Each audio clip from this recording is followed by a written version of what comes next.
আমার ডেকোরেশনটা হয়ে গেছে।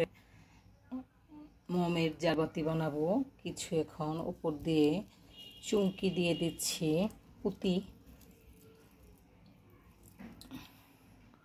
আর ম্যাচের শলাতে আমি সুতা পেঁচিয়ে দিয়ে নিচ্ছি। দিয়ে নিলাম সুতা, আর এখন আমি মোমগুলো গলাতে চলে যাব।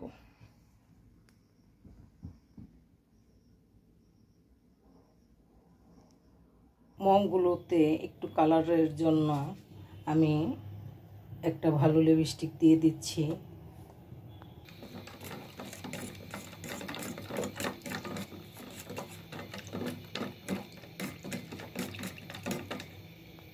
কালার মোম পাওয়া যায় না, তার জন্যই আমি একটা লিপস্টিক দিয়ে দিচ্ছি। এখন আমি পানিতে ঢেলে নেব।